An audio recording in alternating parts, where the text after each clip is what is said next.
귀신을 믿게 된 어린 시절 실제 경험담인데요. 원래 우리 가족들도 할머니 말고는 미신 같은 거 전혀 안 믿는 집안이었는데 우리 가족 모두가 귀신을 믿게 된 아주 어이없는 일화 하나를 소개해드리도록 하겠습니다.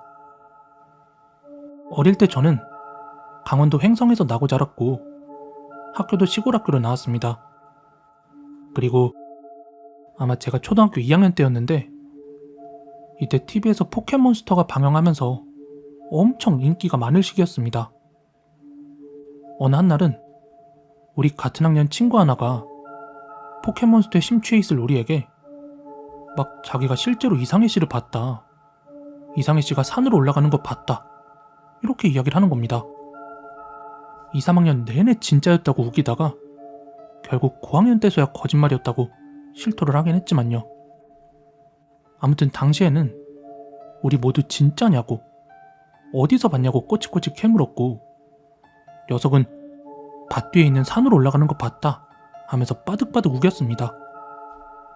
그래서 어느 더웠던 여름날 이제 저와 그 애를 포함해서 4명의 애들이 한번 직접 이상해 씨를 찾아보겠다면서 산길을 따라 올라가기 시작했습니다. 이제 올라가면서도 너 진짜냐고 못 믿겠는데 이렇게 대화를 했는데 당시에는 꽤나 믿음직한 거짓말로 막 아니야 누구네 집 누렁이만 했다니까? 사람을 피하는 것 같았는데? 막 이런 식으로 이야기를 하니까 이거 진짠가? 하면서 점점 믿음이 깊어졌어요. 그때가 여름이라 막 주변으로 풀이 무성했는데 이때 저는 나무 짝대기를 들고서 풀을 휘휘 저어가면서 걸었죠.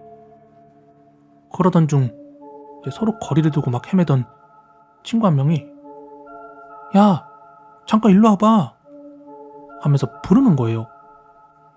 그래서 뭐지? 하고 가봤더니 거기에 사람 뼈가 있는 거예요. 온전하게 생긴 두개골부터 아래로 큰 뼈들이 그대로 있었습니다.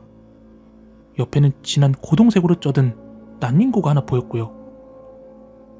우리들은 모여가지고 우와 해골이다 하면서 그걸 감상하고 있었습니다. 포켓몬을 찾겠다는 본부는 잊어버린 채 이게 진짜 뼈냐 가짜 뼈냐 심도 있는 논의를 하면서 이때 저는 들고 있던 막대기로 해골을 툭툭 건드려봤어요. 생전 처음 본 누군가의 유골인데 망자에 대한 예의보다는 약간의 호기심과 두려움이 공존했던 터라 이게 플라스틱 가짜인지 진짜인지 어느 순간 나뭇가지로 두개골을 꽤 강하게 내리쳤습니다. 하지만 이게 깨지진 않길래 마지막까지 통통통 두드리면서 야 이거 진짠가봐 하고는 다시 이상해 씨를 찾을 준비를 하고 있었는데 이때부터였습니다.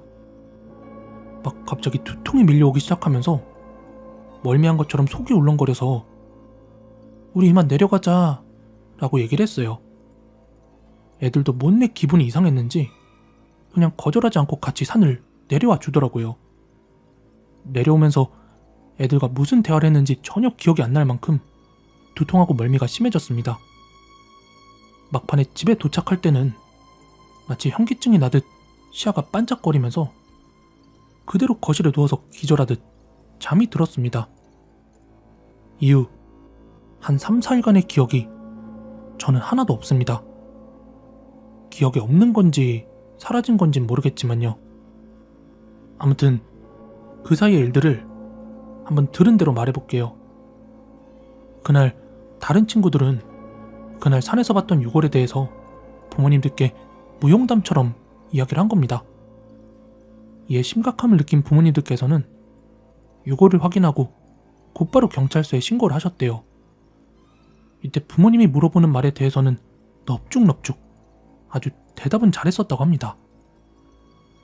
우리가 발견한 유골 인근에는 농약병이 있었다는데 아마 음독으로 추정이 되고 인근 마을의 실종자를 대조해서 결국 누구의 유골인지 확인을 했다고 하더라고요.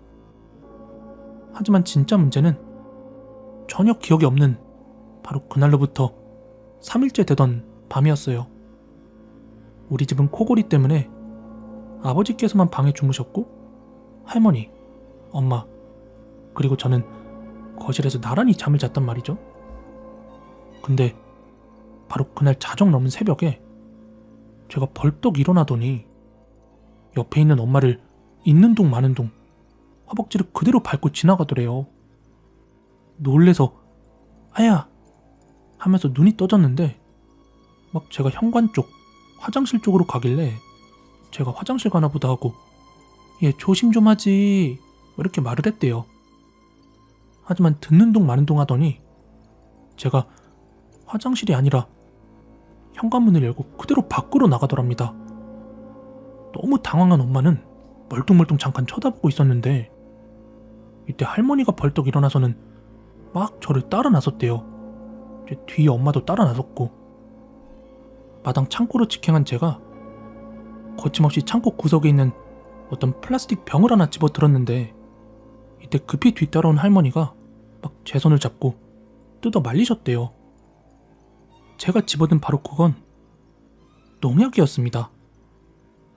그러더니 목소리는 분명 저인데 뭔가 전혀 애스럽지 않은 목소리로 이거 놔, 이 어린 놈의 새끼. 막 되게 상스러운 말을 내뱉었다는 거죠.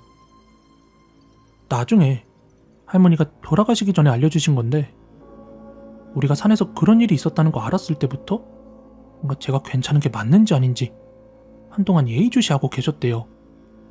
그런데 역시나 했답니다. 아무튼 그리고 나서 엄마하고 할머니가 저를 어거지로 집안에 끌고 들어와서 아버지까지 대동 새벽까지 저를 그대로 붙잡아 두었다고 합니다.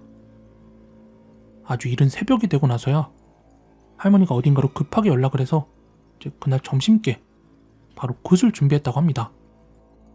저는 이 굿이 끝난 순간부터 기억이 나는데 우리 집에 온 무당이 저를 처음 보자마자 했던 말이 웬 미친놈 하나가 애 머리를 사정없이 내려치고 있네 뭐 이랬다고 합니다.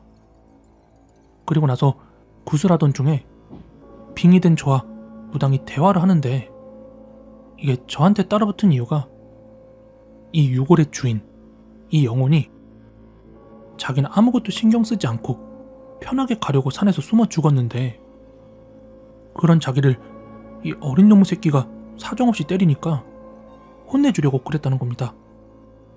무당은 어린애가 뭘 알고 그랬겠냐면서 이제 그만 괴롭히라고 혼내고 다그쳤다고 합니다.